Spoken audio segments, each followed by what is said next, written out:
Mas lahat ay masalamay nandyan sa pagloobay ng Diyos ay nasan. Sana po ang bawat isa ay patuloy na mayroong kapayapaan sa isipan at puso, bagamat kinakarap po natin ang malaking hamon sa ating panahon na ito at ang pagpapala nawa ng Panginoon siyang inyong maranasan. Samantalang tayo ay nasa mga bahay natin, ay pagpatuloy natin ang ating pagsamba sa ating Panginoon. Tayo po ay mananalangin at pagkatapos ay magkakaroon po ng isang tanging bilang, yun po ay pagkakaloob po ng 7 li. Pagkatapos po ng tanging bilang ay pagkakaloob po ng ating na 7 li, ay makakaroon po tayo ng mensahe na manggagaling po sa inyo pong lingkod. Tayo po ay mananalangin. Salamat po ng marami, Panginoon, sa inyong pagkakataon ay pinagkaloob sa amin upang minsan pa kami po ay sumamba sa inyong dakilang pangalan.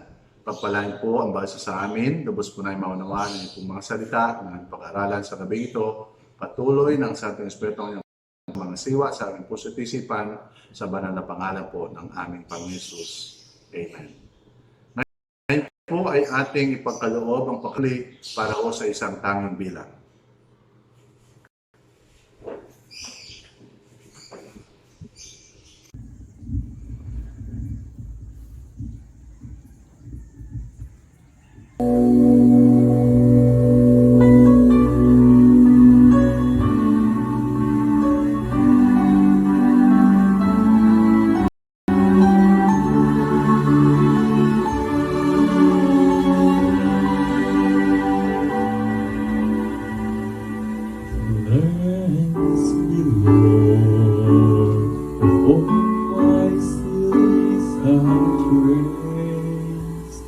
Lord, I want to be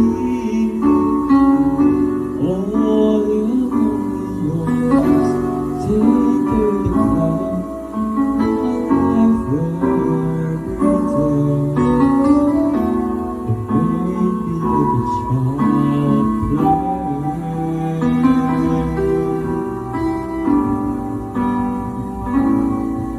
When the time comes, I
Magandang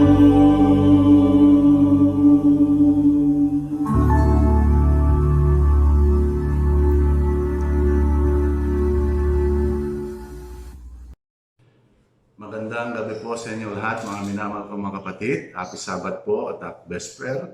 Pasalamatan po natin ang Panginoon sa pagkakataon ito na muling mag-aral tayo ng salita niya.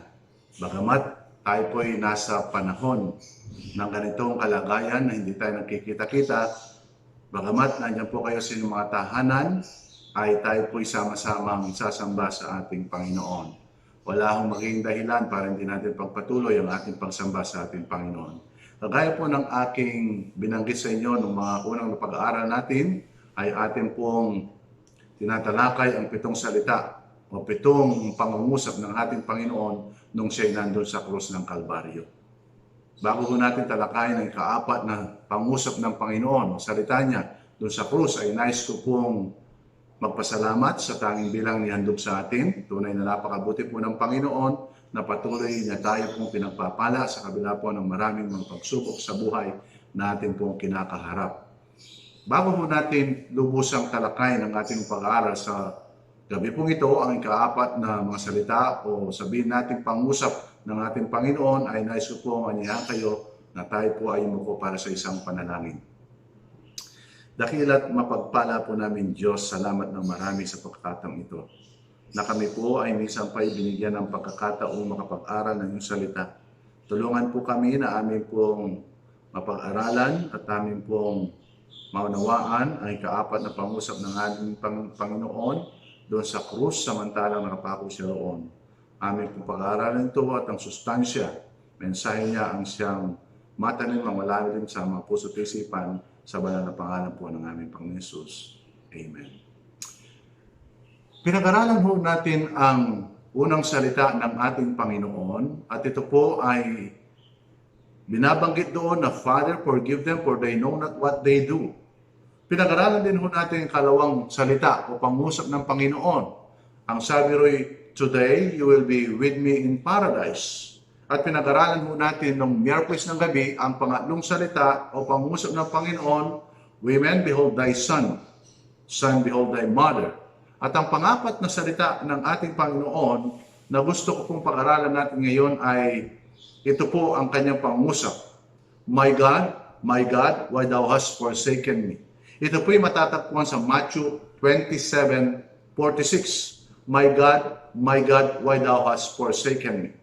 Kung atin hong paaralan at atin hong i-reviewin yung 3 salita ng Panginoon, ito po ay hindi nakapagbibigay sa atin ng pagtataka. Sapagkat ito pong 3 salita niya ay masasabi natin parang ito ay natural para sa ating Panginoon. Siya po'y mapagpatawad sa kasi nagbigay ho ng mensahe tungkol ho sa forgiveness. At nangako din naman ang ating Panginoon tungkol sa paradise o sa langit na kanyang pinangako. At kanya rin pong binitawan yung women, behold thy son, and son, behold thy mother. Ito po may kinalaman doon po sa responsibility yung binibigay sa atin ng ating Panginoon. Subalit yung ika-4 na salita ay nagbibigay sa atin ng kaisipan sapagkat ang sinasabi noon ay, My God, why thou hast forsaken me? Para bagang dito'y nakikita natin na parang ang ating Panginoon ay nagdududa o mayroon siyang pag-alinlangan sa kanyang ama na sa kanyang salita ay pinabayaan ng kanyang ama. Atin hong tutuklasin at pag-aaralan ang salitang ito at ako'y naniniwala na makikita natin kung bakit sinambit ng ating Panginoon ang mga salitang ito. Nais ko pong basahin ang Matthew 27:46-49. Ganito ang binabanggit. Now from the 6th hour there was darkness over all the land unto the 9th hour. And about the 9th hour Jesus cried with a loud voice, saying, Eli, Eli, lama sabachthani? That is to say, my God, why thou hast forsaken me? Some of them that stood there, when they heard that, said, This man calleth for Elias. And immediately one of them ran and took a sponge and filled it with vinegar and put it on a reed and gave him to drink. The rest said, Let be, and let us see whether Elias will come to save him. Mga kapatid ko, makikita ho natin dito na yung salita ng Panginoon ay mayroon hong matatatak sa ating isipan na para bagang pinabayaan talaga ng kanyang ama, samantalang nandun siya nakabayubay sa krus ng Kalbaryo. Gusto ko pong banggitin muna at gusto kong bigyan muna nating pansin yung mga misteryong nangyari samantalang nandun po siya, mga kapatid. Ang una, there was a great mystery. Tatlong misteryong ating pag-aaralan. Una po ay a great mystery. The great mystery is there was darkness around the cross. Nagkaroon po ng isang kadiliman doon po sa lugar na yon. Mula po sa katanghalian hanggang ikatlo ng hapon ay nagkaroon po ng madilim o ng kadiliman sa lugar na yon. And that darkness was a supernatural darkness. Hindi po ito ay dala ng bagyo, ito po hindi dala ng sunstorm, eclipse ay kadilimang ipinadala ng Diyos Ama. Nagkaroon po ng supernatural darkness, and that is a mystery. Mga kapatid, una po, letter A, that was a darkness of sympathy. Yun ang panahon na yun na nagdilim, nagkaroon ng matinding kadiliman, ito po ay darkness of sympathy. Ang manlalalang, ang ating tagapagligtas sa buong sanlibutan, siya ay nandun sa krus at ang lahat ng nilikha. All creation was suffering with Him. Lahat ng nilikha ay talagang nagdusa kasama siya doon. Lalong higit ang kanyang ama at ganun din ang mga nilikha niya, ang mga anghel sa langit ay nagdusa sa panahon ng ating Panginoon nakabayubay sa krus ng Kalbaryo. Nung magkasala ang tao, si Eva at Adan, mula noon po ay ang tao ay nagsuffer. Mula noon po ang tao ay talagang naranasan niya ang maraming kagulumihanan, naranasan ang maraming kalungkutan, naranasan ang karamdaman, naranasan ang kamatayan. Lahat po ng creation ng Panginoon ay sumusunod sa Kanya. When God sends rain where to fall, it obeys. When God sent or the winds where to blow, it obeys. But when man commanded by God what to do and not what to do, he disobeys. Mga kapatid, lahat ng nilikha ng Panginoon ay sumusunod sa Kanya. Pero ang tao, siya po ay hindi sumunod nung siya ay sabihan ng Panginoon na itong dapat gawin at ito ang hindi dapat gawin. Hindi ho siya sumunod. There was darkness of sympathy because all of the creation was sympathizing with the creation, with the Creator. Sila po, lahat ng nilikha ay talagang nalulumbay at nalulungkot nung ang ating tagapagligtas ay nakabayubay sa krus. Mayroong pangahong mga anghel na nag-volunteer na sila na lamang sana ang magligtas sa tao. Subalit sila rin na hindi pwede magligtas sa tao sapagkat sila ay mga nilikha rin. Mayroong nag-volunteer na mga anghel na sila na bababa at magkatawang tao. Hindi naman po pwede sapagkat nangangailangan para maligtas ang tao ng isang tagapagligtas na walang iba kundi ang ating Panginoon para tayo po'y magkaroon lamang ng kaligtasan. Inilagay ng ating Panginoon sa isang mapanganib na sitwasyon ang kanyang kalagayan ng katawang tao para tayo po ay maligtas sa tiyak na kapahamakan. Nung mamatay ang Panginoon sa krus, He redeemed the creation. Man took thorns and made crown and put that crown upon his head as a mock king. Samantalang ginagawa yung koronang tinik, iniinsulto siya at yung ipinatong sa ulo ng Panginoon na itong ulong ito na mayroong katigasan, ito dapat ang pinutungan ng koronang tinik. Yung ating mga kamay, ito pong mga kamay na ito na minsan ang ginagawa o sabihin natin madalas ang ginagawa ay hindi kasangayon sa kalooban ng Panginoon. Ito dapat ang nakapako dun sa krus at hindi ang kamay ng Panginoon, kundi ang kabubuti ng tao. Yung mga pao natin na kung saan ay pumupunta sa isang lugar na hindi dapat puntahan, itong mga paang ito ang dapat sana nakapako dun sa krus at hindi ang paa ng Panginoon ang nilalakaran ay walang iba kundi ang lakad ng katuwiran. He took our sins on the cross.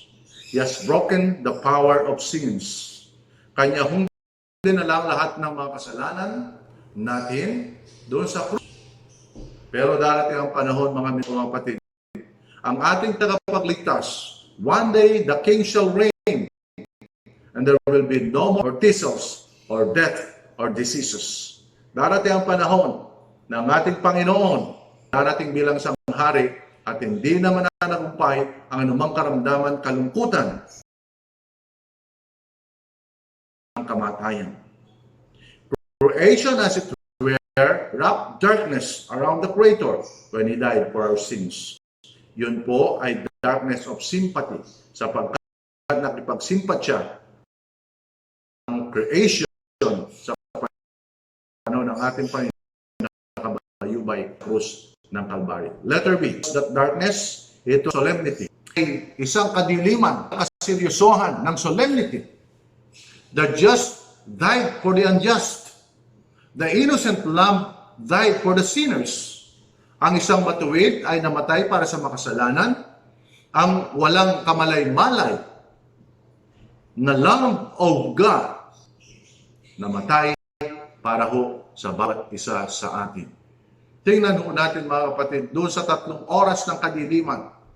Doon sa panahon na yun ay masasabing ang Diyos mismo, kanyang Ama, siya po'y dinyadge niya, kinondem ang kanyang anak, sapagkat Jesus Christ was made sin for us. And God hates sin. Kaya sarap ng Panginoon puhimuhi ang kasalanan, at ang kanyang bugtong na anak ay naging kasalanan para sa atin. Ibig sabihin, inako ang kasalanan ng sanlibutan, ang kasalanan mo at ang kasalanan ko inako ng ating Panginoon para lang tayo ay tiyak na kapamakan. At nung makita ng Diyos Ama, itong kasalanan ito ay kinamumuhian niya, na doon ay nandun lahat sa Panginoon. Doon sa puntong yon ay masakit ang naranasan ng Ama at masakit ng anak. It is of you and me. At mahal ng Diyos, bawat isa, mahal niya tayo, mahal niya ako, mahal niya kayo, mahal niya tayong lahat. Kaya ganun po ang kanyang ginawa. The death of our Lord and Savior on the cross was so serious and holy event.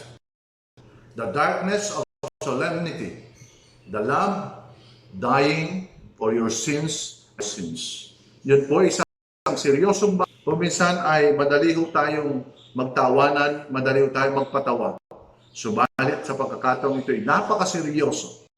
Yung kamatayan ng Panginoon sa krus ng Kalbaryo, nagkaroon ng kadiliman at ay it was a darkness of solemnity. Seryosong bagay ang ginawa ng Panginoon.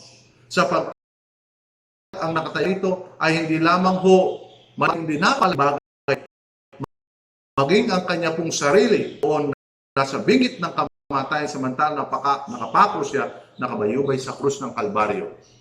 At nagdilim ay nandun po nandun ang seriousness, nandun na pangyayari sa panahon ng Panginoong Hesus ay nakabayubay sa Kalbaryo. Letter B, it was a darkness of solemnity. At letter C, it was a darkness of secrecy. It was a darkness of secrecy because in those hours, our Lord Jesus was accomplishing a great work that He alone could accomplish. Siya lang ang pwede mag-accomplish, wala nang iba. Kung pwede lamang sanang mga anghel ay magligtas sa tao, there are millions or even billions of angels. Pwede niyang utusan isang anghel ay siya lang magligtas, pero hindi ko po pwede. Sapagkat He alone, Jesus Christ our Lord and Savior, could accomplish His mission. The high priest during the day went into the sanctuary alone. Yung pong high priest kapag nakakaroon po sa atonement, yung once a year, papasok siya doon sa sanctuaryo, nag-iisa po siya. Tayo ay represent at malinis ang kasalanan ng buong Israel. When our Lord Jesus Christ was on the cross, there are of dark. He was eternal transaction with His Father, the work of salvation. Kanya pong in-accomplish ang pagliligtas tapos natin sa panahon na yon ay nakikipag-transact siya sa kanyang Ama. Bagamat yung kanyang kalagayan napakahirap sapagkat nagpapahiwalay yung malaknanan ng tao, ay inako ng Panginoon, yung nagpapahiwalay sa kanya. Sapagkat itong kasalanan ito na ginawa natin at hindi niya ginawa, yun ang naging dahilan. Sabi po ng Panginoon, sabi, my God, why thou hast forsaken me? He was silent for 3 years, and he shouted, my God, why thou hast forsaken me? Why hast thou forsaken me? Diyos ko, bakit mo ako pinabayaan? This mystery, the darkness around the cross. Yun po ay isang misteryo, malaking misteryo, nagdilim doon sa lugar ng Panginoon sa krus ng Kalbaryo. Pangalawa, it was a greater mystery. There was a greater mystery. Yung kanina, great mystery around the cross. Itong pangalawa, mystery. Ano po? The loneliness on the cross. Ang kalungkutan samantalang nandun sa krus. The Savior gradually moves into loneliness during His final hours. Bago po ipako sa krus ang ating Panginoon, ay matinding kalungkutan ang kanyang naranasan. Sapagkat doon sa panahon na dapat naroon ang kanyang mga kasama na alagad, na kanyang tinuruan, kanyang nakasama ng ilang panahon, dapat nandun sila upang suportahan siya. Pero ang sabi ho ng pangyayari sa gospel, kasama niyang mga alagad, tinawagan sila sa iba-ibang klase ng pamumuhay, tinreng sila, naunawaan nila ang prophecy, naunawaan nilang salita ng Panginoon, naunawaan nilang misyon ng Panginoon. Nandun po sila sa upper room. Nandun po sila sa isang lugar, makakasama. Mayroong isa na nag-udas, si Judas, umalis at naiwan yung 11. And Jesus took these 11 disciples into the Garden of Eden. But the 3 went to sleep. Natulog yung 3, hindi siya sinamahan na manalangin ng walang pati. Natulog 3 kahit sinasabi niya sila para sa lalapit na siya ay ipapako na siya sa krus. Kailangan ng panalangin, ng matinding panalangin. Tinawanan ng Panginoon. He was left alone, praying to His Father. Alam mo natin kung paano nangyari. Nung siya po ay huli na, alam natin na si Pedro ay itinatwa siya. Peter denied Him 3 times. Si Pedro, siya yung matapang na nagsabing dadaan sila sa kanyang bangkay at kanyang tinapyas yung tenga ni Malchus na nagpakitang katapangan. Pero nung nandun na sa bingit ng kamatayan, masasabi nating mapapasama siyang mapako sa krus. Natatakot siyang mamatay para sa kanyang Panginoon. And he denied Jesus. Papa niya na hindi na nakikilala ang Panginoon. Buti na lamang si Pedro ay nagsisi ng kanyang pagkakasal at nagbalik loob sa Panginoon. Lahat po silang mga alagad, they forsook Him and fled.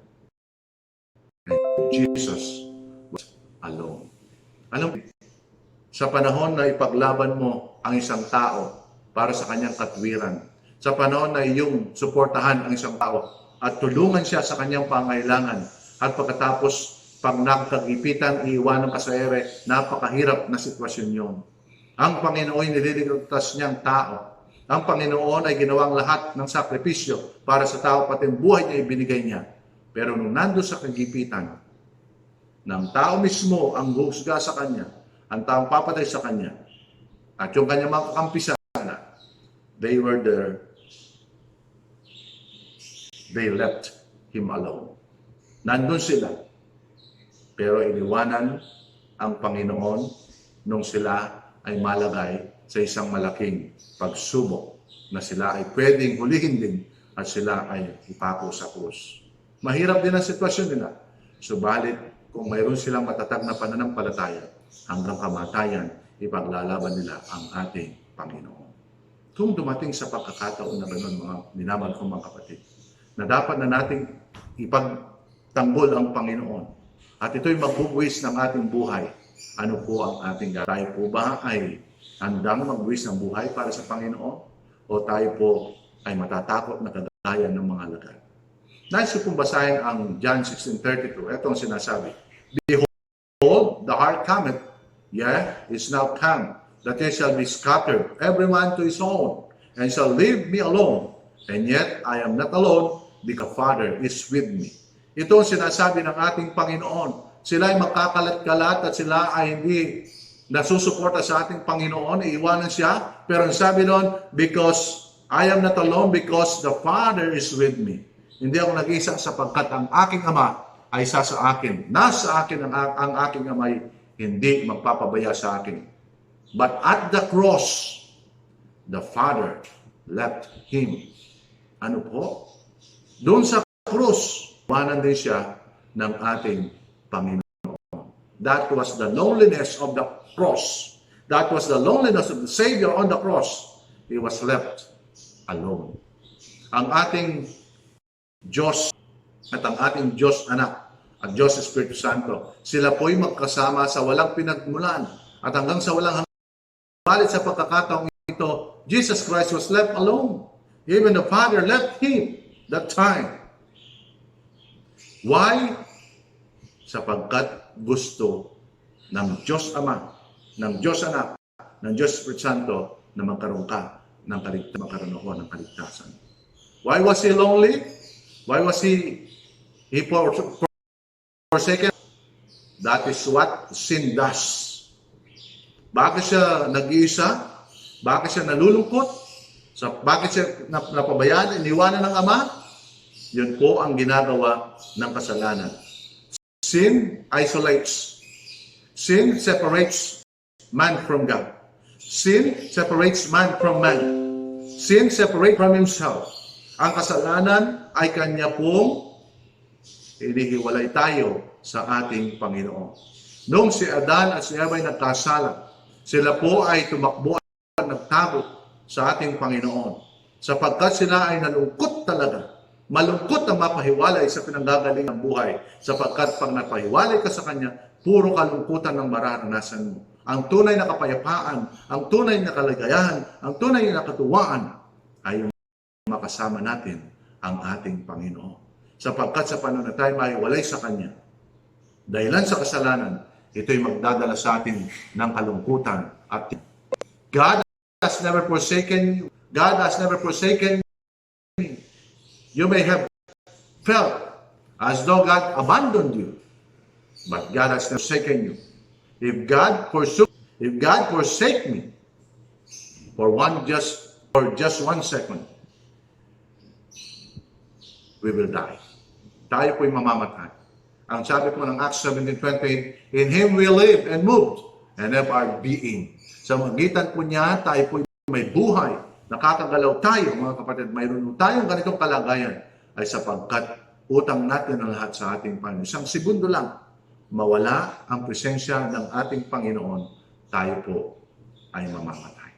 Subalit salamat sa Diyos sapagkat ginawa niya ang lahat ng bagay para tayo magkaroon ng buhay at ng pag-asa sa buhay na walang hanggan.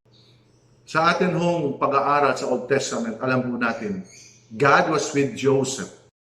Nung si Joseph ay nagkaroon ng malaking problema, nung siya'y itinapon sa balon ng kanyang mga kapatid, ipinagbili, at pagkatapos ay napunta sa isang lugar at ipinakulong siya na walang kasalanan, pero bandang huli, si Joseph ay nagtagumpay sa kanyang buhay. Yun hong tatlong Hebrew na nandun po sa lugar po ni Nebuchadnezzar sa Babylon, na hindi sila sa golden image, sila po itinapon sa 7 beses na pinainit na orno. Yung tatlo'y naging 4 sapagkat nandun ang Panginoon, sinamahan sila at hindi sila nasunog sa napakainit ng orno. Nandun din po si Daniel, itinapon po sa yungib ng mga leon. At siya po ay iniligtas sa pangil ng at hindi siya kinagat man lang o hindi man lang siya sinaktan sapagkat ang Diyos ay nakaidinig. God was with Daniel that time. Alam mo natin ang nangyari sa panahon po ni David na nagpagbaka sa isang higanting napakalaki itong si Goliath. At alam natin, bata pa si David noon, pero siya po ay pinanubayan ng Panginoon. God was with David. at siya'y nagtagumpay laban sa mapanginsutong Goliath na ito. But his own son was forsaken. But the father forsook his own son. Why? Bakit pinabayaan ng Diyos Ama ang kanyang anak sa panahon na yun? At nasambit ng Panginoon, my God, why thou hast forsaken me? He was forsaken, my brothers and sisters, that we might not be forsaken. Brothers and sisters, ulitin ko, He was forsaken by the Father that we might not be forsaken. That we might have light. Went through isolation. That is eternal loneliness. Because He loves you and He loves me. Ginawa ng Panginoon ang lahat ng mga bagay na ito. Tiniis niya ang lahat ng bagay para sa inyo, para sa akin. Kung ating babasahin ng Isaiah 53, makikita po natin doon na siya'y inampas at sinaktan ng Diyos sapagkat ang ating Panginoon, dinala niya ang lahat ng kasalanan natin, kasalanan ng buong sanlibutan, ay pasan-pasan yung Diyos ay nagagalit at namumuhi sa kasalanan at nakita niya ang kanyang anak na yung nagpapasan ng kasalanan ay kinamuhian ng Panginoon, maging ang kanyang buktong na anak sapagkat yung kasalanan, He was made sin for us that we might what? Be saved. Para tayo ay maligtas. Mga minamahal ko mga kapatid, gayon kalalim ang pag-ibig ng Diyos sa iyo at sa akin. Nasambit ng Panginoon Jesus, my God, why thou hast forsaken me? Sapagkat sa kanya hong karanasan na iyon ay napakatindi. Pasan-pasan niya ang buong sanlibutan, yung kasalanan nito ay nasa kanyang mabalikat, nanupat, nakita niya ang Diyos Ama, kinamuhian siya sapagkat siya ang nagdala ng ating mga kasalanan.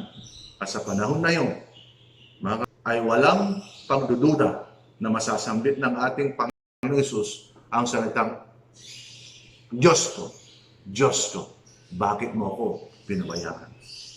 Makikita natin doon sa krus na yun, there was a great mystery. The darkness around the cross. And a greater mystery, the loneliness on the cross. At ang pangatlo ay the greatest mystery. Mayroon pong great mystery, number 1. Mayroon pong greater mystery, number 2. At mayroon pong the greatest mystery, number 3. The greatest mystery is the blindness before the cross. Napakatinding misteryo nito sapagkat mayroong pagkabulag sa harapan ng krus. There were many people there present at the cross, the rulers, the priests, the soldiers, the thieves, at yung iba pa. Naroon po sila. Napakarami ho nila doon. Na sila'y naka-witness sa pagkapako sa krus ng ating Panginoon. At narinig lang malinaw yung 7 huling pangungusap ng ating Panginoon. At narinig nila ang kanyang pagsigaw, my God, why hast thou forsaken me? But they were blind. Sa kabila ng kanilang naririnig, ay sila po ay nabulag ng kanilang sariling kasalanan. Sila nabulag ng kanilang sariling pag-iisip sapagkat narinig na nila ang salita ng Panginoon ay hindi po sila na-convince at ibigay ang kanilang sarili sa Panginoon. But they were blind. They said, He's calling Elijah. Matthew 27:47. Someone said, let us wait to see if Elijah comes. Verse 49. Yun po ang nasa isip nila. Hindi man lang nila naiisip yung mga nakatala sa banal na kasulatan sa Old Testament, yung fulfillment niya ay doon nga sa krus ng Kalbaryo na naganap ang mga bagay na dapat maganap. Ang sabi ho ng Psalm 22:1, My God, why hast thou forsaken me? Yun po pala yung nakatala sa Old Testament. Nasasambitin ng Panginoon yung my God, why thou hast forsaken me? At doon sa Psalm 22, verse 2, verse 7, and verse 8, ganito, Oh my God, I cry in the daytime, but thou hearest not. And in the night season, and am not, that they that see me laugh me to scorn. They shoot out the leaf, they shake the head, saying, He trusted on the Lord that He would deliver him. Let Him deliver him, seeing He delighted in him. Ito po'y nakatala sa sang. Malinaw na ang pangyayaring iyon ay katuparan ng mga propesiya, katuparan na nakatala sa lumang tipan. Hindi ho nila nakita yun. They were blind that time. They part my garments among them and cast lots upon my vesture. Verse 18, nakalagay po yun. They did not recognize the fulfillment of the prophecy before their very eyes. Hindi ho nila nakita ang katuparan ng propesiya samantalang sila nag-aaral ng salita ng Diyos. Nagmatigas ang kanilang mga puso, natakpan ang kanilang puso ng kanilang mga mata ng sarili nilang haka-haka at tradisyon. Nakalimutan nila ang mga propesiyang ito'y katuparan samantalang ating Panginoon nakabayubay doon sa krus. What a blindness! They were blind to the scriptures, blind to the Savior, and blind to their own sins. They said, let us see whether Elijah will come and take him down. At that hour, our Lord Jesus was made sin for us. And when He was made sin for us, He was forsaken by the Father. We cannot explain it. We don't know all that was involved in it. But we know that it is true. Hindi natin alam at hindi natin maunawan at hindi natin may paliwanag ng lubusan ang mga salita ng Panginoon na sinasabing, Diyos ko, bakit mo ako pinabayaan? Maaaring hindi natin may paliwanag din doon sa pagkakataon yung bakit ang Diyos Ama ay pinabayaan niya ang kanyang anak na mapako doon sa krus. Maaaring sabihin natin na yun ang kaparaanan para maligtas ang tao. Pero siya'y makapangyarihan sa lahat, pwede niyang baguhin ang pagkakataong iyon at pwede niyang baguhin ang senaryo at ang kanyang anak ay huwag nang mapako doon sa krus. But because of His love for you and for me, inayaan niya ang kanyang bugtong na anak na magdusa doon sa krus ng Kalbaryo. Alam po ba natin kung gaano kahirap sa isang ama na nakikita niya ang kanyang anak na nagdurusa at mamamatay, na pwede niyang gawin ang lahat at pwede niyang baguhin ang pangyayari at may kapangyarihan siya na iligtas ang kanyang anak. Ang ating Diyos Ama, mayroon siyang kapangyarihan baguhin ang pangyayari. Mayroon siyang kapangyarihan tanggalin ang kanyang anak doon sa krus ng Kalbaryo para wag na siyang mamatay. Mayroon siyang pagkakataon at kapangyarihan. Pwede niyang gawin yun. Pero habang nakikita niya ang kanyang anak na nagdurusa, ay doon naman nakikita rin niya ang kaligtasan ng bawat isa sa atin. Alam po ninyo nakakainis na bagay sa pagkakataong ito. Yung ililigtas ng Diyos Ama, ng Diyos Anak, ng Diyos Espiritu Santo ay yung mga taong humahatol at pumapatay sa ating tagapagligtas na ating Panginoon, ang tao. Ikaw, ako, tayong lahat. Dahilan sa pag-ibig ng ating Diyos Ama, tiniis niyang makita ang kanyang anak na nagdurusa at ipinako sa krus hanggang siya'y mamatay. Mahal ka ng Diyos, mahal ako ng Diyos, mahal niya tayo. Yun po ang matinding misteryo ng pag-ibig ng Diyos sa bawat isa sa atin.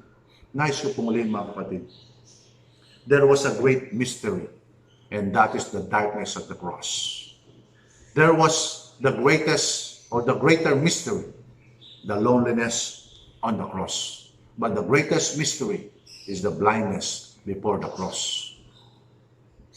Akin pong pinaniniwalaan na ngayon pong gabing ito, hindi po tayo nabubulagan. Subalit ngayon pong gabi, sa magitan ng ating pananampalataya, nakita natin ang sakripisyo, ang pag-ibig ng ating Panginoon. At yun ay ating tatanggapin at kikilalanin ang ginawa niyang sakripisyo para po sa atin. Bubuksan ang ating puso at isusuko natin ang ating buhay sa ating Panginoon. May the light of the sacrifice of Jesus Christ our Lord and Savior be upon you tonight.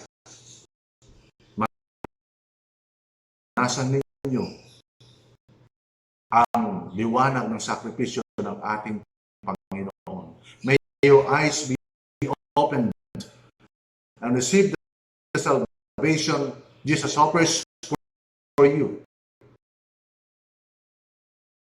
without any condition. Sana ang kaligtasan ng ating ay tanggapin natin lahat. May you be and blessed suffered the sacrifices that because nawin ang Panginoon, ang patuloy ang ating pagkat nagdunon ng dahil sa pag-ibig niya sa iyo at pag-ibig niya sa akin. Naway maunawaan natin ang sinabi ng ating Panginoon, Ama ko, bakit mo ako pinabayaan? Yung salitang yon ay sapagkat nagawa niya yon, sapagkat mahal na mahal niya kayo, mahal na mahal niya ako, mahal niya tayong lahat, mahal niya ang buong sanlibutan. Ayaw niya isa man ay mapahamak, kundi lahat ay gusto niya magkaroon ng buhay na walang hanggan. Tayo po lahat ay manalangin. Dakila at mapagpala po namin Diyos, salamat po ng marami sa sakripisyong ginawa ng aming Panginoon. Napapos siya at nabayubay doon sa krus ng Kalbaryo, dahilan po sa amin. Ang aming Diyos Ama, ang aming Diyos Anak, ang aming Diyos Espiritu Santo, nagdusa silang lahat para po sa amin. Nang dahil sa aming kasalanan, namatay ang aming tagapagligtas. Ngayon po'y kinikilala namin ang aming Panginoon bilang personal naming tagapagligtas at Panginoon ng buhay namin. Tulungan po kami na pasakop kami lubos sa inyo. Tulungan po ang bawat isa na sa karanasang ito na aming kinakarap na problema. Sa panig ng sanlibutan ay kilalanin ang aming Panginoon, kilalanin kayo na Diyos ng aming buhay. Hindi lamang Diyos na lumikha ng sanlibutan, kundi Diyos na nagpapagaling ng karamdaman. Diyos na nagbibigay ng solusyon sa mga problema po namin. At Diyos na nagmamahal sa bawat isa. Ang iyong basbas at pagpapalang sa maranasan po namin, patawarin kami sa pagkukulang pagkakasala ng aming nagawa. Salamat po sa banal na pangalan po ng aming Panginoon Jesus. Amen.